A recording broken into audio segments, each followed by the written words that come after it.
I think society as a whole is slowly in a process of decay. And a lot of that is as a result of our lives continuously getting better and better as we continue to go on generation to generation. Think about it. My life is better than my father's life. My father's life was probably better than my grandfather's, and so on and so on. If you go back 150, 200 years ago, life was very, very difficult. Much more difficult in comparison to what we're doing right now. And you might think to yourself, great, man, that's exactly how it should be. We should be moving forward as a species, as a planet.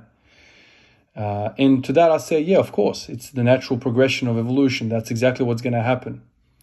But don't get it twisted, man. In that process of us living more comfortable existence, we are also losing a lot of the values, a lot of the lessons that we would otherwise get if we were living a hard-nosed life. There's no two ways about it. Think about it in the medieval era. I'm a fan of the medieval era, like the whole, Roman, Byzantium, like all of that kind of region. The conquerors that were coming and going, Genghis Khan, Attila the Hun, you name it, like the Turkish Empire, the Ottoman Empire, like all these different empires that were kind of coming and going. That period, that existence, the Dark Ages, like all of these, different periods of life. Our existence as a human species, a human race was different. So compare that existence to this existence right now that you are living right now as you're sitting here on your phone, listening to some guy on the other side of the globe talk about something like this, or the computer screen or the TV or wherever you're watching this. Our life is so freaking easy. It's so easy. And it's getting to a point where you are sitting here thinking about minimal effective dose of training. You're thinking about maximum recoverable volume. You are considering what some scientist somewhere, writing down on a piece of paper, thought about when he was trying to work out the complex system, which is our body, the biology, the biomechanics associated with everything that goes on with us, all the variables put together to work out what is actually humanly possible. Completely disregarding the variables which are not measurable, like human spirit, mental toughness, all these different things that come into a human being and make us different than a freaking machine, differential or a gearbox or an engine. We're not machines. There's more to us. So when I think about training, when I think about some of the comments that I get, like you're overtraining, I always think to myself, overtraining based on what? Based on some fictional freaking idea that the human body is capable of something. Capable of what? What like, are you referring to the 21st century man with half of the testosterone that we had back 400 years ago? Like, what are we comparing? I know for a fact that my grandfather worked harder. And all of this stuff that I'm doing in the gym is a freaking joke. And I know for a fact if I compare back in the 14th century, what people did back then, this is a joke. It is a joke what I consider to be work. And so these are some of the thoughts that I concern myself with when I think about, did I work hard enough? It is all about perspective. It truly, truly is. I like to think about these different times. I like to think about the trenches in World War I. I like to think about all the difficulties in World War II, all of the death, all of the suffering, what people went through. Of course, I haven't been there. I haven't been in those battles. I haven't been in those trenches. But I can sit here and at least imagine how difficult it would have been not to eat food for 6 days and freezing my ass off in some trench in Russia. Right? I can sit there and imagine what it is to be cold right now if I walked outside and inside of the train. It's freaking cold. But it's nowhere near cold as being wet from head to toe, hungry, and sitting in some trench.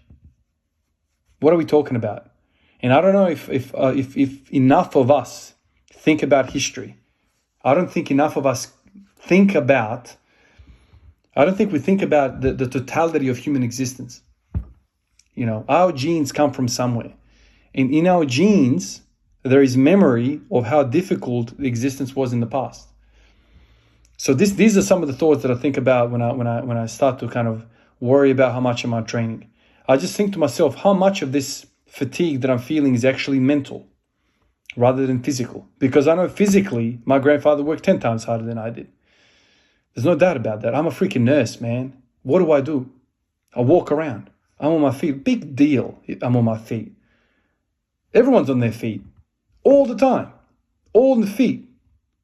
Some people are on their feet plus another freaking 150 kilos of stone on their back, carrying uphill.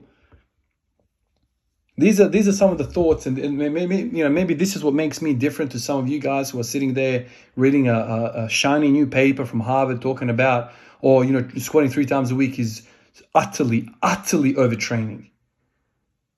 What are we talking about? It is embarrassing to even think about that. Just work, man. Just work. If you're asking yourself the question, have I worked hard enough? You probably haven't. And if you think to yourself, surely there is a ceiling to how much we can output. Yeah, there is. There absolutely is a ceiling. But I can guarantee you most of us do not have the balls to push to that perimeter. Most of us don't have the balls. Something will give out way sooner than we get there. We are not mentally strong enough, man.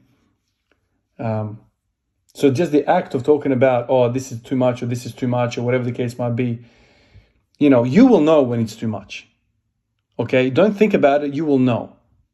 Just today I was watching the video from the Seeker Strength boys, or was it one of the other videos of Clarence or Zach? And they're talking with that Toshiki fella, right? The Japanese weightlifter, squatting machine, master. And he started talking about how he was squatting 5 times a week, doing 5 bar 5 every day. And then after the 5 bar 5 sets, he would do 3 sets of 10 with a little lighter weight, obviously. And I'm sitting there, I'm thinking, oh my God, that is absurd volume. Obviously, he didn't just rock up out of the womb, started doing 5 bar 5. He started building for 20 years before that, right? This is a supreme athlete. This is a peak athlete. Now, am I going to get there? Probably not. But that shows you the freaking upper echelon of what effort is.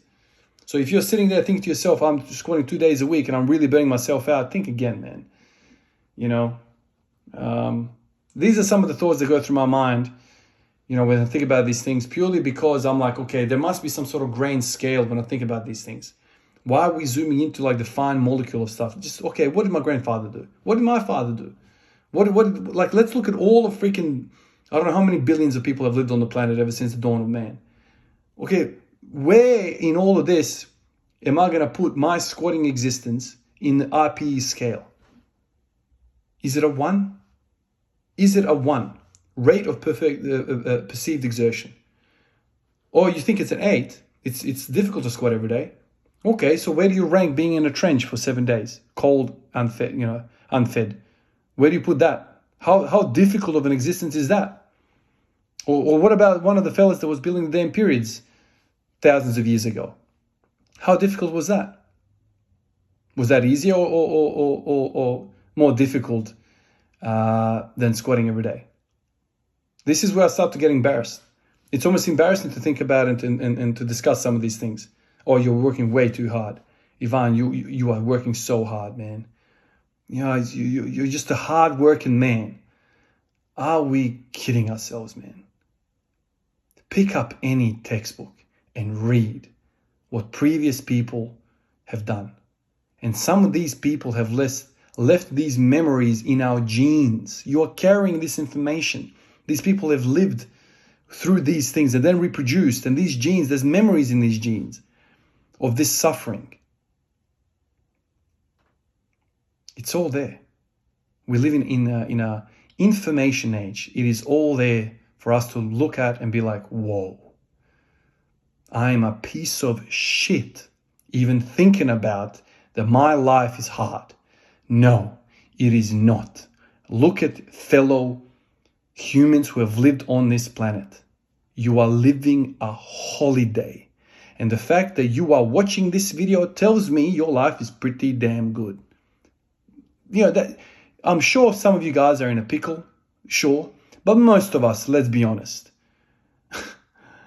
are probably stuffing our face with the 8th meal of the day, right? 15th protein shake, and onto our beautiful quest for the night for the 12th hour of sleep that we've got booked on. Okay? This type of stuff is not what's brought us here. You are not working hard enough. You are not. Just have that as the baseline and let that motivate you, push you forward. Don't think you're some athlete supreme thing. Don't feel sorry for yourself, man. Do not feel sorry for yourself. God is looking upon you from up there. He's looking down upon you, and he's got full knowledge of what other people have done. Just open your eyes and look over the fence, man. Look over the fence in history and see what has been done. It is embarrassing to compare your little barbell adventure as something that is the true plight of humankind. Sit back down, stop talking, and go about your business. Do more. Do more. And in the act of doing, your little depressive thoughts will fade away. Mental health is most prevalent in people that are lazy, who are doing jack shit, sitting around on a rock and thinking. People that are working 18-hour days, they don't have time for this shit. All they're thinking about is their next meal and a few hours of sleep, and then resetting the whole damn thing again. Okay? If you're sitting around depressed, you are probably not doing enough. Move. Do things. Get busy. Get busy. Get busy. Get busy. And you will forget about your little depression. I'm saying little, and I respect there is true depression out there, without a doubt. But I'm telling you, your existence matters, but please put it on the scale of the other 20 billion people that have lived on this planet, or whatever the freaking number is. Sometimes I am embarrassed to think about, my God, I'm pretty tired. I can't imagine what my grandfather felt like, working 18 hours in a steel factory, coming home and then having to dig up half a damn planet to plant his crops. That is fatigue. That is fatigue. He probably never complained because he was hungry and he wanted to get the damn thing going. Appreciate all of you guys, and I'll catch you in the next one. Peace out.